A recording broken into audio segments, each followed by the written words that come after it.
ladies and gentlemen, Steven Wilson.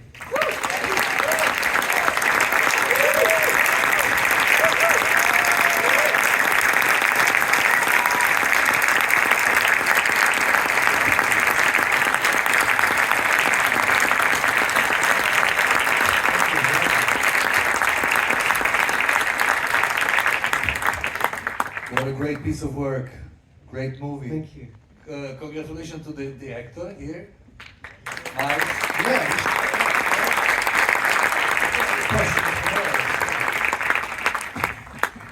So, welcome back to Rome.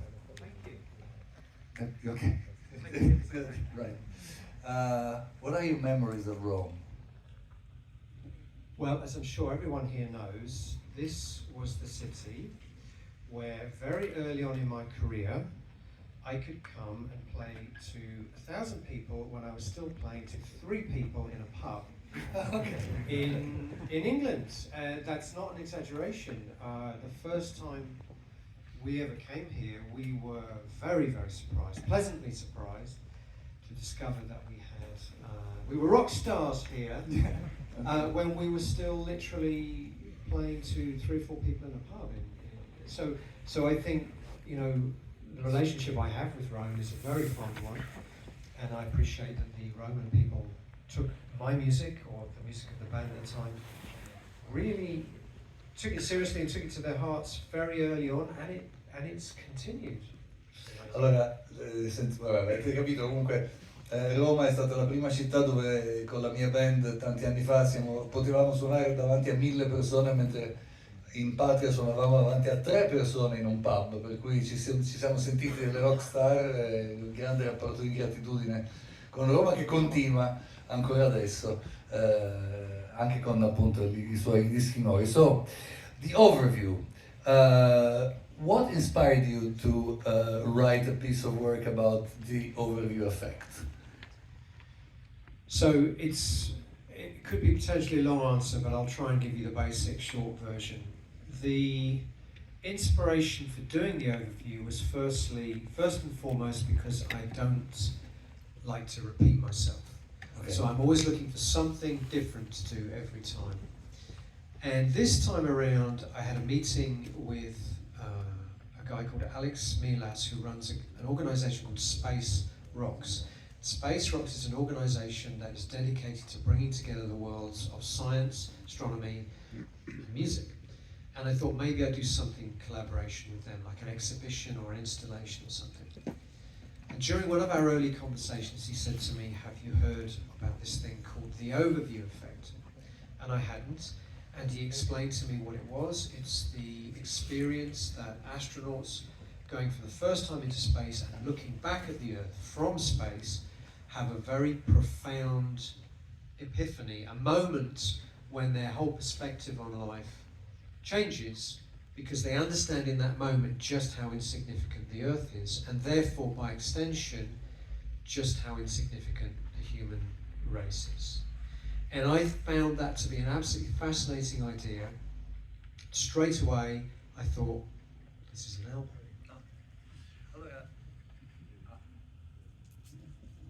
Ok, l'ispirazione è venuta dall'incontro con Space Rocks, che è un'organizzazione che mette insieme diciamo, gli studi sullo spazio e sul cosmo e l'arte e la musica, e lui stava pensando visto che lo affascinava l'idea, di fare qualcosa con loro, per esempio una mostra, una cosa così. Dopodiché il responsabile di Space Rocks gli ha spiegato che cos'è l'overview effect, che è la cosa che ci siamo detti prima, per cui non la ripeto, e lui è rimasto molto affascinato da questa cosa, ha detto questo è un album, e quindi ha scritto l'album.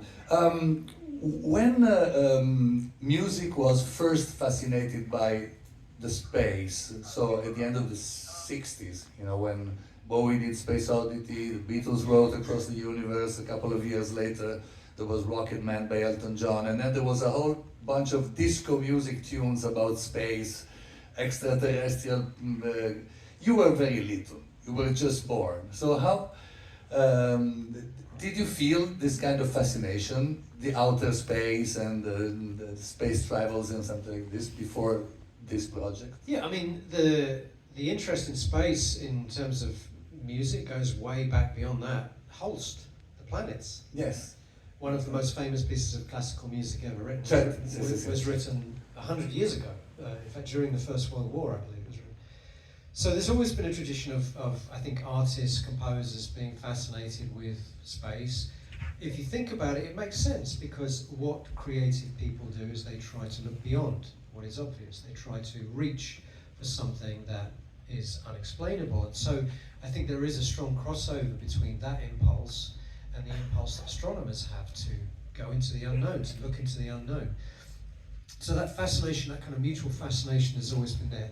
I mean, I grew up with you know, cinemas, space cinemas. Kubrick, you know, 2001. Tarkovsky's Solaris I saw, you know, probably in the 80s.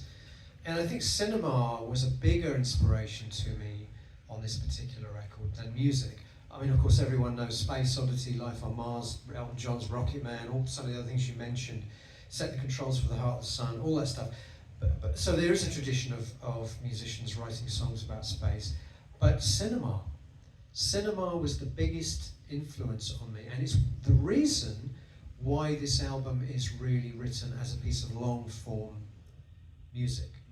To me, it didn't make sense to deal with a subject like this by writing 10 separate songs. This had to be a feature film for the ears, a continuous piece of music. Allora sì, gli ho detto, quando il pop ha cominciato ad essere affascinato dallo spazio, quindi di fatto quando l'uomo è andato sulla Luna alla fine degli anni 60, quindi Space Oddity, Across the Universe, eccetera, Rocketman, lui era appena nato, per cui il fascino dello spazio da dove arriva, lui ha detto, beh, attenzione che la musica è stata affascinata dallo spazio 100 anni prima con i pianeti di Holst, quindi c'è una tradizione in questo senso, ma soprattutto è stato il cinema a interessarmi, il cinema che parlava della fantascienza, 2001 Odissea nello spazio e tanti altri film. Ecco perché ho inteso questo album come di fatto un film, cioè due brani musicali lunghi accompagnati da immagini, quindi più influenzati dal cinema che non dalla musica. Talking about long form pieces of music, this is an era of very short form pieces of music, you know. People get music on TikTok. I mean, it's a matter of seconds now. Yeah, there are no intro songs because you have no time to listen to an intro, and then you come up with an album of 2 suites of 23 and 18 minutes long. How do you cope with this moment in? Well, okay, time? so I think that there's a number of things I can say about that. Firstly,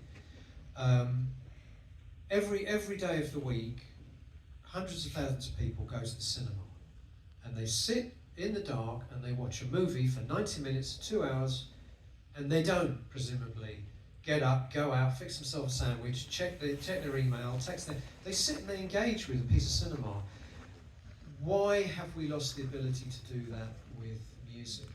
And the answer is I don't think we have, or at least I don't think a lot of us have. There's still lots of people out there. Every year, tens of thousands of people still go out and buy Dark Side of the Moon. and they still buy OK Computer, and they still buy records that demand a lot from them in terms of their attention, their intellect, and being able to engage with music on a deeper level. So I think there is an audience out there for that kind of music. But it isn't the mainstream, but it is a substantial audience of people that are looking for an alternative to what is in the mainstream. And I guess I make music for those people. Those people. Yeah.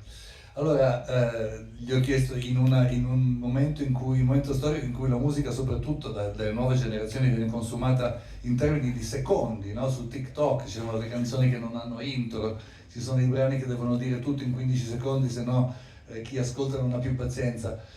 Come si pone con un album che invece ha 2 brani musicali di 20 minuti? E lui ha detto, sempre riferendosi al cinema, che ricorre come riferimento per questo disco. Tutti i giorni nel mondo c'è qualcuno che si siede in una sala come questa e sta al buio per 1 ora e mezza, 2 ore, nel caso degli ultimi film di successo anche 3 ore e mezzo, a vedersi un film non distratto dalle mail, dal telefonino, dalla gente che ti chiama, eccetera. E quindi perché abbiamo perso l'abitudine di fare questa cosa con la musica? Anche perché un sacco di gente ogni anno va in un negozio e si compra The Dark Side of the Moon, che continua a essere uno dei dischi più venduti dell'anno, o OK Computer, eccetera. Quindi questo era un po' il tentativo, no? Cioè, esiste un'alternativa di pubblico al mainstream, e quello che diciamo, le persone a cui parlo sono quelle persone lì, cioè quelle che vogliono prendersi il loro tempo per sentire la musica.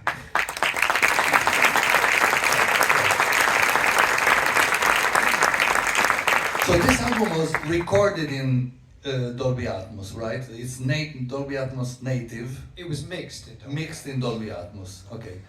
What really does Dolby Atmos add to music? Well, quite simply, it places you inside the music. Okay. So, the analogy I would give you is, for example, if you are looking at a painting, a two-dimensional painting of a forest, or you're actually in the forest. Okay. So for me, the beauty, and you know, I think a lot of the world is moving in this direction. If you think about the way computer gaming is going, if you think about the way some cinema is going, there seems to be a move towards making things more dimensional, more immersive. This word immersive comes up often in many different contexts. And I think it's no longer enough people to just come out and see a kind of two-dimensional spectacle. So cinema. In fact, Miles has created a 270 version of this film. Some of the cinemas were going to be showing it. They have screens down the sides as well as along the front. So you have this 270 version of the movie. So again, that idea of being more inside the film. Same with the music. So there is a version of 270 of this movie. There's a version of okay. 270, isn't there, Miles? Yeah. Yeah. In fact, I think the first time we're going to be able to screen that is. He doesn't know. Know. Okay. We did an experimental screening of it. It looks amazing. So a lot of the landscapes you see in the in space and on Earth, they stretch right around you. It's amazing. It's the future, man. It's the future. Ok, questo album è stato mixato in Dolby Atmos, e gli ho detto: ma veramente che cosa aggiunge il Dolby Atmos all'ascolto? E lui ha detto: è come se la differenza tra guardare un quadro dipinto una foresta o essere dentro la foresta, quindi essere parte dell'esperienza. Ed è una cosa, diciamo, l'aggettivo immersivo viene fuori parlando anche di altre arti, di nuovo di cinema, ma anche di gaming, e di questo stesso film esiste una versione a 270 che immagino voglia dire 270 gradi, che è un po' meno di 360, ma insomma abbiamo capito. Quindi una versione che verrà proiettata nei cinema che possono farlo, neanche il regista sapeva bene quando e dove, però insomma esiste una versione più immersiva di questo film. You remixed a lot of classic albums, not just prog, but even like Tears for Fears and stuff.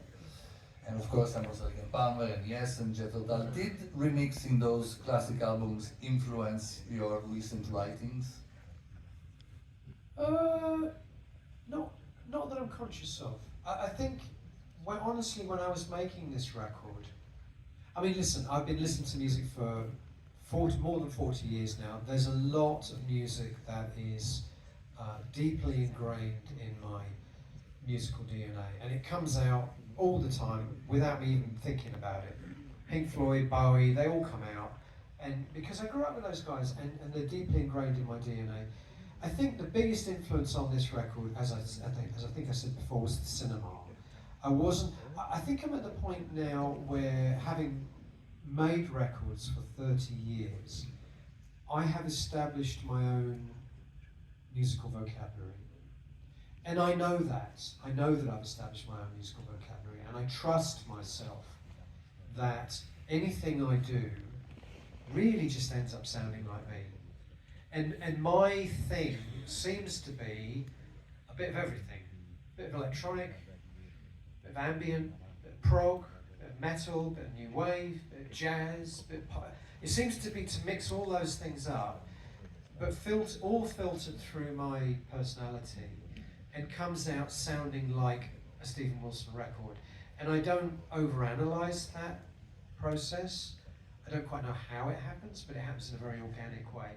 And of course, a lot of that is down to a lot of the music I listened to, particularly when I was probably in my teens and 20s. The music I listen to now, conversely, doesn't really have much influence on my music. I listen to a lot of jazz now.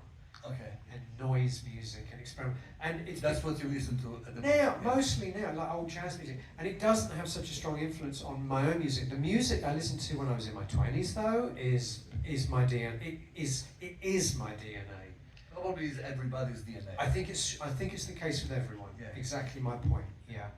So, the answer to your question, I'm mixing old albums that I grew up with, and the influence is already part of my DNA. I mean, Pink Floyd will always be there. King Crimson will always be there. Tangerine Dream will always be there. So I'm not necessarily aware of a connection so much now between what I'm mixing and what I'm doing. Allora, gli ho chiesto se la sua attività molto frequente di remixatore di album classici, non solo di prog, ne ha fatti tantissimi, ma anche di altri generi, ha influenzato, entrandoci dentro così profondamente, il suo modo di scrivere. E lui ha risposto: il mio modo di scrivere è influenzato dalla musica che mi ha formato quando avevo 10 o 20 anni, quindi naturalmente il prog, ma anche Bowie, anche tante altre cose, la new wave, il metal, e credo di avere negli anni perfezionato un sound molto mio, molto personale, che incorpora un po' di tutti questi elementi. Quindi l'influenza degli album classici che ho remixato recentemente c'era già prima, diciamo, perché fa parte del mio DNA, e il DNA probabilmente di tutti è quello che rimane dagli ascolti di quando hai 20 anni, non dagli ascolti recenti. Recentemente lui ascolta noise oppure jazz, ma non è quello che influenza il suo modo di scrivere. Compared to your recent albums that were more like song-based, let's say, this is back to the long form. So, is prog cool again? Because it was out of fashion. Is prog cool again? It depends. You know, the reason it's such a hard question to answer, and the reason why I'm kind of hesitating here, is because I don't really know what prog is. Because I hear, for example, progressive sensibilities, if I can call them that. I hear progressive sensibilities in everything from The Smile to Mogwai to Massive Attack to Billie Eilish. You know, I hear progressive sensibilities all over the place. See, what worries me is when people say prog, they mean something that sounds like Genesis circa 1972, and I have no interest in doing that at all. That to me is not my idea of progressive. It's a form of music which a lot of people love, and they call it prog because they don't know what else to call it. I personally think that the bands that were all associated with that label, progressive prog rock, were all completely different anyway. Completely different. What could be more different than Pink Floyd playing their slow, bluesy, psychedelic influenced music, to Emerson, Lake and Palmer playing their sort of hyper classical? To me, it's completely different, but they have one sensibility in common, which is their allegiance to the idea that a piece of music doesn't have to conform to a standard pop song format, and that you can take the listener in unexpected directions across a longer piece of music. What I'm doing now, I prefer to think of as a return to conceptual rock rather than prog, because I don't really know what prog is, and because there's so much in this music, to be reductive and call it prog, to me, I don't think I'm on board with that really. Allora, dopo qualche album in cui che lui aveva organizzato per canzoni, quindi per brani di musica più brevi, qui si ritorna alle suite, quindi gli ho chiesto, un po' anche provocatoriamente e anche un po' ironicamente, ma quindi il progressive rock è cool di nuovo, cioè va di nuovo di moda. E lui ha detto in realtà sento delle sensibilità progressive in un sacco di musica, ha citato gli Smile, ha citato Mogwai, ha citato anche Billie Eilish. You didn't mention Lancome, which is another band that in a way... Lancome, yeah, absolutely. Yes. I mean, you know, there are endless bands that you could say have got a progressive sì, ci sono un sacco di band anche recenti che hanno una sensibilità progressive, e quindi se noi pensiamo al progressive come una band che suona come i Genesis del 72, alla fine non mi interessa, ma diciamo anche perché sarebbe regressive, casomai, voglio dire, non ero più di 50 anni fa. Part of the lyrics of this album are written by Andy Partridge from XTC. Why him, and how this collaboration came out? So I had one scene. I think of the pieces as having scenes to continue the kind of movie analogy. So I had one scene in the first piece, Objects Outlive, where I wanted to create a contrast between everyday observational small town life, soap operas if you like, little soap operas going on in a small town in England, could be anywhere though. A husband cheating on his wife, a nurse working in a care home, a young kid starting his first job in a car sales firm. I wanted to contrast observations like that, the tiny minutiae of life, with the most enormous cosmic phenomena. Black holes imploding, stars dying, nebulas dying, again to create that sense of small and great, the perspective thing.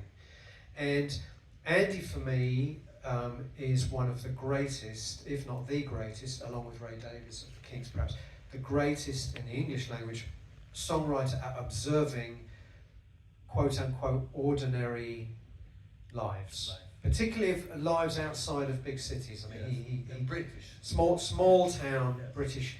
And so I called him up and I said, Andy, I've got a challenge for you, and I kind of explained it to him, and he nailed it. He did a beautiful, beautiful job, as I knew he would. And it's an honour to work, one of my own songwriting heroes as well. Allora, un pezzo del testo del primo brano è scritto da Andy Partridge degli XTC, e gli ho chiesto come mai lui e come è nata questa collaborazione, e lui ha detto che in quel brano lui voleva creare il contrasto tra la visione appunto della Terra da lontano, quindi la visione di quello che succede nel cosmo, i buchi neri, queste cose enormi, e invece la vita della provincia inglese con le piccole cose quotidiane, e ha pensato che Andy Partridge fosse la persona giusta per scrivere un testo che parlava di questo, perché insieme a Ray Davies dei Kings, che è un altro personaggio che ha citato, era secondo lui più adatto a raccontare un po' questa storia, perché l'aveva già fatto nel passato. L'ha chiamato e gli ha detto: ho una sfida per te, e lui ha capito immediatamente, ha fatto un ottimo lavoro. You were in touch because you remixed an XTC album, right? Yeah, that was how we first met. Yes. Yeah, but he wrote lyrics for me once before on the To the Bone album. Ah, ok. So we have history. Avevo già scritto delle liriche per To the Bone, e si erano incontrati, conosciuti perché lui aveva remixato. I think it was Skylarking, right? The album that you remixed. Oh, I've done about 5 or 6 albums. Ok, aveva remixato tanti album degli XTC. Allora, io credo che possiamo aprire il microfono a domande dal pubblico, se qualcuno ha un microfono da passare. Sì? Ok, grazie mille. Per gli ultimi minuti. Ecco, prima fila. How lot of artificial intelligence are there in the music, in this music? Well, that's an interesting question. I think the kind of artificial intelligence that you're talking about, none. But I will argue that for pretty much the whole of the time since electricity arrived in the world of music, musicians have been using tools to help them cheat a little bit to create music. Now, 20, 25 years ago, software like Auto-Tune came on the market. Software that could make people that can't really sing in tune sound like they can sing in tune. Beat Detective, software that can make drummers that can't play a rhythm sound like they can play a beautiful rhythm. My point is this, that musicians have always had a form of artificial intelligence to assist them in the process of making music, to make them sound technically better. And I think AI is really the next step along that path. I believe we're going to have to find a way to incorporate it into the work process, because it's not going away. I did use it once on a sort of novel. I did a Christmas novelty song about 12 months ago, and I did get ChatGPT to write the lyrics, just as an experiment, just so I could see what it was capable of. And the answer is that 99% of what it generated was shit. But about 1% of it was okay. And the point is, it can generate pages and pages and pages and pages of the stuff, and you just pick the line. I just picked the lines I liked, and I ended up with about just enough. So my point there, I think, is that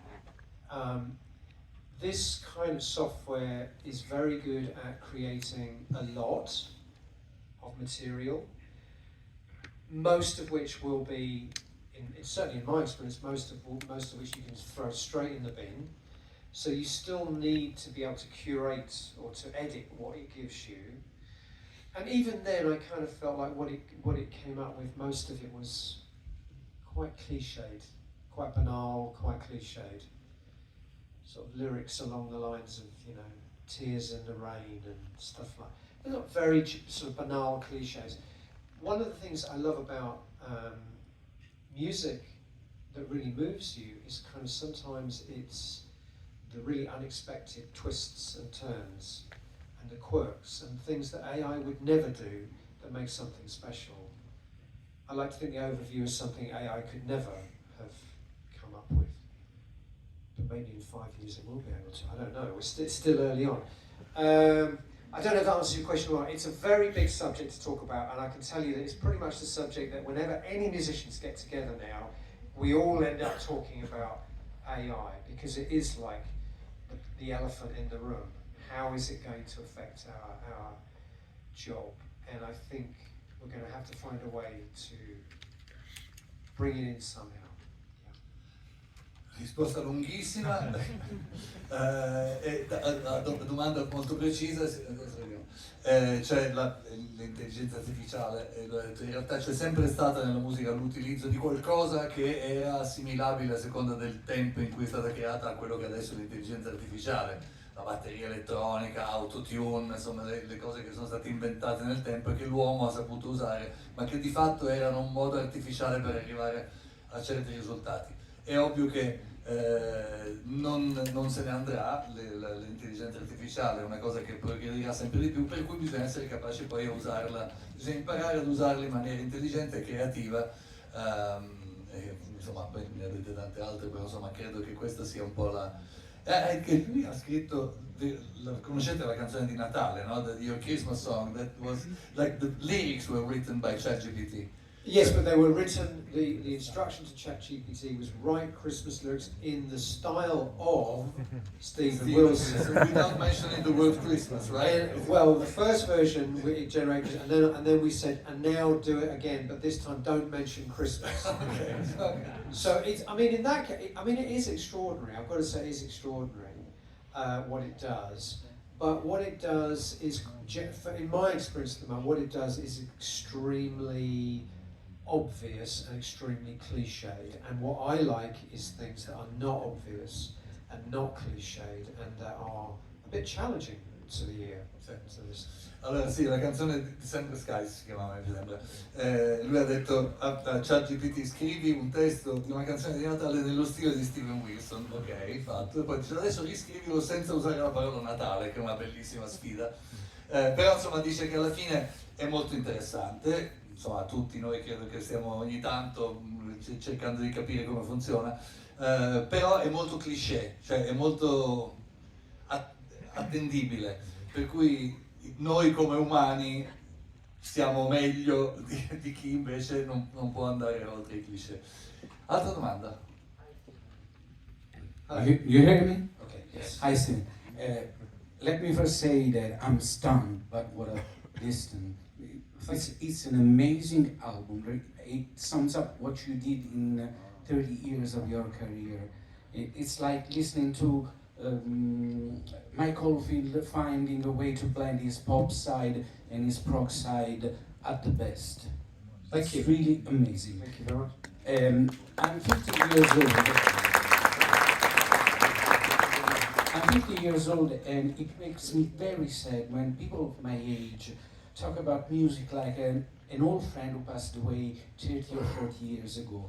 I couldn't disagree more. What is your opinion about this? I'm not quite sure I understand what you mean. So what are they Yeah, saying? I mean that people of my age think that music is over. In the last 50 years, nothing really important happened in music because they are stuck in their comfort zone of usual listening preferences. So this is. Yes, I completely understand what you mean. I think that's not uncommon. Most people's musical taste kind of crystallizes, I would say, between their mid-teens and their late 20s. And really it doesn't develop after that. That's actually normal. We're the weird ones. We're the weird ones. And I've noticed this because, for example, this, like you probably know that recently Oasis came back. And all the people of a certain age, around 50, that grew up in the age of Oasis, that's really the last music they remember really being passionate about. So it's a big deal for them to go and see Oasis. For me personally, I couldn't be more bored by the idea of going to see Oasis in 2025. It was okay, I didn't dislike it, but like you say, there's been so much more interesting music, and there is so much more interesting music going on. This is one of the great ironies of, and this comes back to the earlier question, of course, it's one of the great ironies of the word progressive, is that actually there is a cognitive dissonance between the true meaning of the word and the kind of music it normally refers to, which is usually something very old-fashioned and stuck in the past. And this is why I distance myself sometimes from that word, because to be progressive to me is to be constantly incorporating new technology, incorporating new sounds, creating new hybrids, going beyond. Whereas I think to a lot of people, progressive just means something that sounds like it was recorded 50 years ago. And I say that because I think that's generally prevalent in most people's musical taste, that they can't, something about the way your brain works, you get to a certain age and it stops absorbing new ideas and new things. So the movies you saw when you were a kid, the music you heard when you were young, in your 20s and your teens, the books you read, they will always be top for you. And it's also one of the things the music industry preys on. It's why they can keep reissuing Who's Next, Dark Side of the Moon, Sgt. Pepper, over and over and over and over again, because they know that the people that will buy those things have stopped listening for new music. And they give it to you to remix. They give it to me to remix, I'm not going to complain about that. Yeah. Ok, no, la domanda era molto, molto interessante. Diceva, cosa rispondi a quelli che, dice, io ho 50 anni, il nostro amico diceva, ma quelli della mia età di solito sono legati alle canzoni di quando erano giovani, nella loro comfort zone.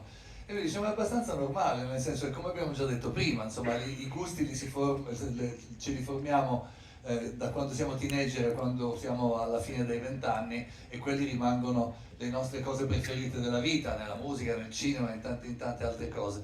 E quindi ecco perché poi quando si riformano gli Oasis, quelli che hanno 50 anni adesso non ne avevano 20, quando gli Oasis erano al massimo, erano la band più importante per loro, corrono disperatamente a cercare un biglietto per andare a vedere. Lui dice, personalmente non mi interesserebbe neanche così tanto, però insomma è logico che un po' la nostalgia derivi da quello. Ecco perché poi l'industria musicale continua a ristampare e a dargli da remixare grandi album del passato, ed ecco perché voglio distanziarmi sempre di più dalla parola progressive, perché progressive, come ha detto anche prima, non vuol dire qualcosa che suona come 50 anni fa, ma qualcosa che invece progredisce, quindi usa le nuove tecnologie, usa l'elettronica, cerca nuovi spazi e nuove espressioni, e quindi comunque siamo noi quelli strani, we are the weird ones, cioè quelli che siamo ancora interessati alla musica nuova anche se abbiamo un'età.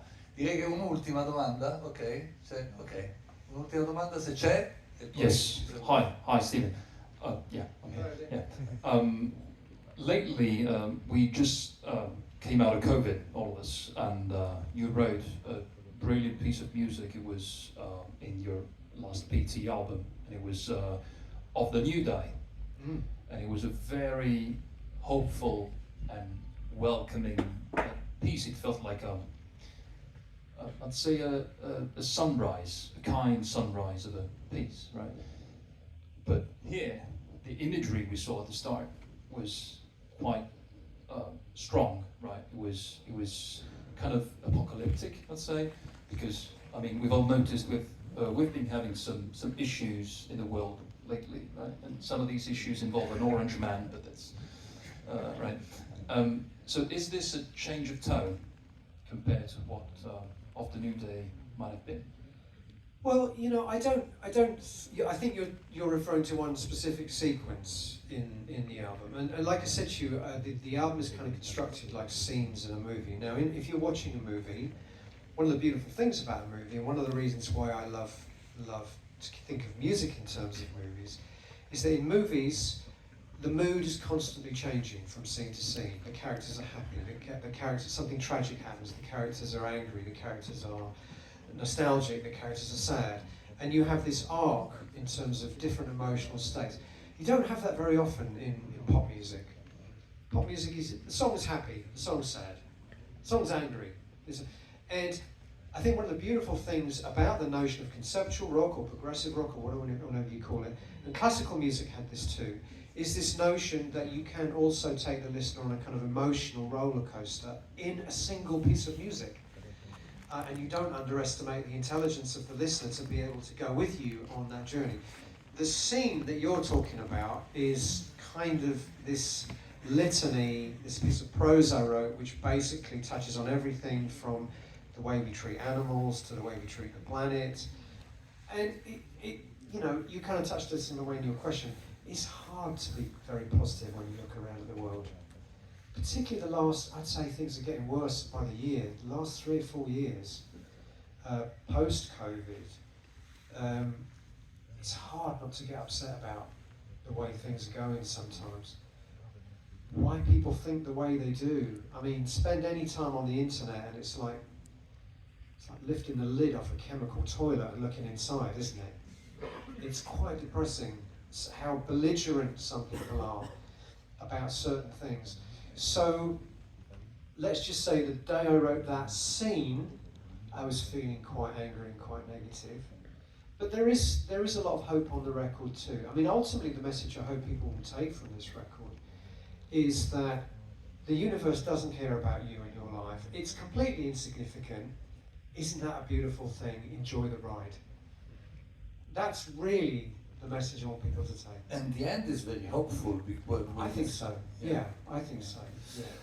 Ah, complicatissimo, e poi tu che madrelingua sei fatto non sei madrelingua, allora ammazza che pronuncia che hai, complimenti. Era una domanda sul tono apocalittico di certe scene del film e se aveva a che fare con la situazione del mondo di adesso, ovviamente la guerra, diciamo che l'abbiamo sintetizzata così, ok, giusto. E lui effettivamente ha detto è dura non guardarsi intorno e vedere quello che sta succedendo nel mondo e non essere influenzati dalla situazione che stiamo vivendo. Però, ripeto, questo album è pensato come un film e un film ha le scene, le diverse scene che interpretano diversi stati d'animo. Per cui se è vero che la scena a cui si riferiva lui, che all'inizio è una scena un po' cupa, apocalittica, in cui non si vede una grande speranza, in realtà poi alla fine, la fine l'avete vista tutta, no? Cioè il bianco e nero, la desolazione e poi la piantina che invece risorge colorata e verde, per cui insomma si cerca di dare un po' di speranza a questa situazione che effettivamente viene riflessa anche nell'album e nel film e riflette un mondo in questo momento non ci piace troppo. Io credo che abbiamo finito e diteci voi cosa dobbiamo fare. Okay. Steven, first thing, thank you for being here. Thank you. Miles, stand up, Miles. Filmmaker here. Filmmaker, Miles. Are you good? Are you all right? Yeah.